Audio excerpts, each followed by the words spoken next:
Bonjour à toutes et à tous, nous sommes ici au centre de vaccination du Val-de-Fensch. Je suis le président de cette communauté d'agglomération du Val-de-Fensch et j'ai voulu symboliquement vous adresser mes vœux cette année en cet endroit qui permet aujourd'hui de vacciner 500 personnes par jour. C'est un des exemples de ce que fait la communauté d'agglomération du Val-de-Fensch en matière de santé en particulier. Je voudrais à travers ces vœux vous dire également que la communauté d'agglomération est présente, très présente sur un certain nombre d'actions concrètes, de terrain que vous vivez au jour le jour. Je pense en particulier à la petite enfance. Nous avons aujourd'hui un établissement pour les enfants pratiquement dans chaque commune. Certaines communes ont même plusieurs établissements. Nous avons également pour projet d'en construire une supplémentaire entre Famec, Florange et Srémange. C'est donc dire que nous sommes parfaitement au niveau aujourd'hui en matière de petite enfance. Je veux également vous indiquer que nous sommes omniprésents sur les aspects logement, habitat, avec notamment une nouveauté cette année, le permis de louer, qui permet effectivement de vérifier que tous les appartements qui vont être mis en location dans cette vallée sont conformes et sont au minimum aux normes de confort et de sécurité exigées par la loi. Je veux également vous rappeler que nous sommes engagés dans un certain nombre de compétences sur le plan sportif, notamment la gestion des 3 piscines, qui est largement déficitaire, mais qui en tout cas rend des services utiles et nécessaires à chacun d'entre vous, y compris bien sûr aux écoles. Vous indiquez que le Gueulard fonctionne, alors malgré la période Covid, de façon correcte à Nilvange, et que c'est pour nous effectivement le phare culturel de notre action en direction des populations qui souhaitent effectivement pouvoir passer des loisirs dans cette vallée. L'Internet et le très haut débit sont également une de nos priorités. En tout cas, pour certaines communes du bas de la vallée, chacun aujourd'hui peut effectivement bénéficier du très haut débit. Ce sera bientôt le cas des 10 communes de la vallée de la Fensch. Et nous devons également nous en féliciter, d'autant que cela n'a quasiment rien coûté à cette communauté. Vous n'aurez effectivement qu'à faire le choix entre les différents opérateurs, Orange, SFR, Bouygues et d'autres qui viendront nous rejoindre. Je veux également vous indiquer que nous avons une politique en direction des personnels de santé. Le centre de vaccination le montre, mais bien au-delà, j'entends dans les semaines et les mois qui viennent me rapprocher de Thionville, en particulier de son maire, et des établissements hospitaliers qui se trouvent sur ce secteur pour trouver de bonnes solutions pour une médecine de proximité dans cette vallée.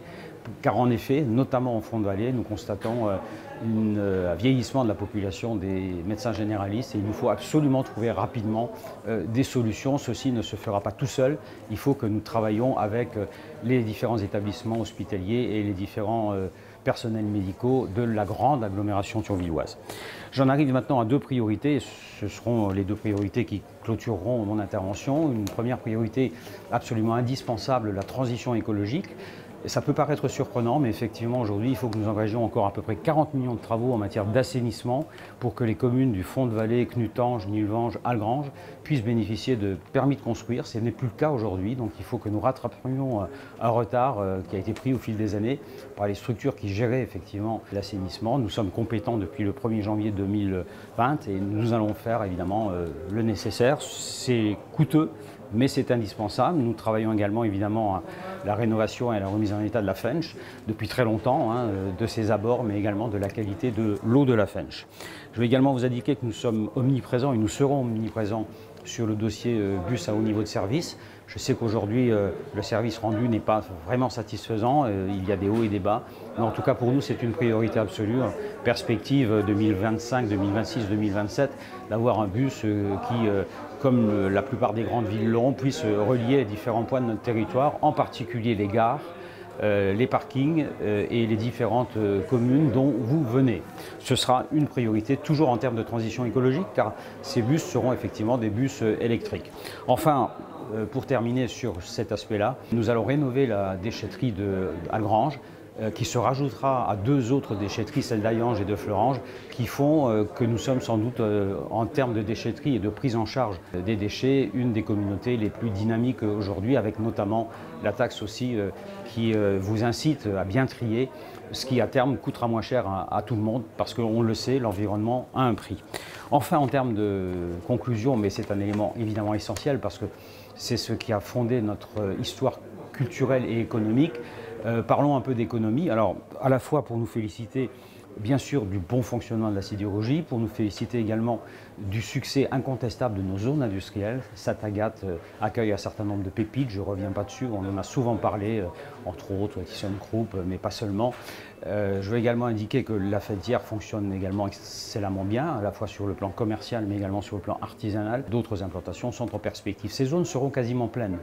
Il nous faut maintenant trouver d'autres zones à développer. Et d'un certain point de vue, ce qui fait notre malheur, c'est-à-dire la zone de pâturage, puisque les hauts fourneaux sont arrêtés, peut-être une perspective pour demain, avec des capacités d'implantation que toutes les communautés n'auront pas. Nous avons du foncier, il n'est pas toujours en parfait état, mais en tout cas nous avons des espaces, et rien que là-haut, il y a 500 hectares effectivement à aménager. Et puis enfin, nous passons à une ère nouvelle, nous entrons dans le numérique, dans le digital, nous sortons de l'industrie traditionnelle avec ArcelorMittal notamment, et dans le domaine des métaux en général. Ça avait commencé avec l'inauguration voulu par l'ancien président de la République, François Hollande, du centre de recherche Metafensch à Uckange. Et nous allons là, au mois de février, inaugurer avec ArcelorMittal le Digital Lab, qui est effectivement l'industrie du futur, avec l'accueil de start-up. Et nous allons sans doute recentrer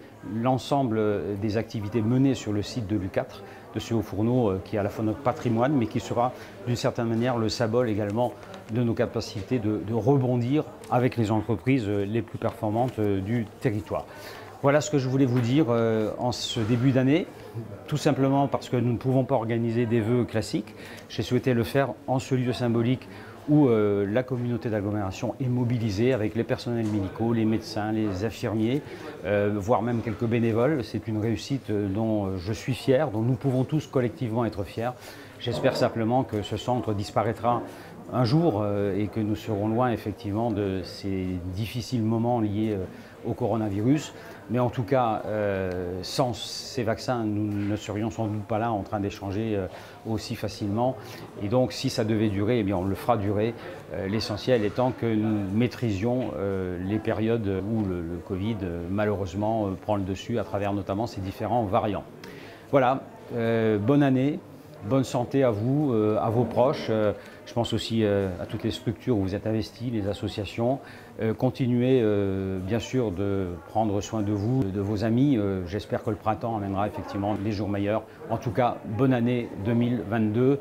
Et n'hésitez surtout pas à venir nous rencontrer à la communauté d'agglomération à Hayange ou dans nos piscines, ou le cas échéant, si cela peut vous intéresser, lorsque nous avons un conseil communautaire. Voilà. Merci beaucoup à toutes et à tous de m'avoir écouté.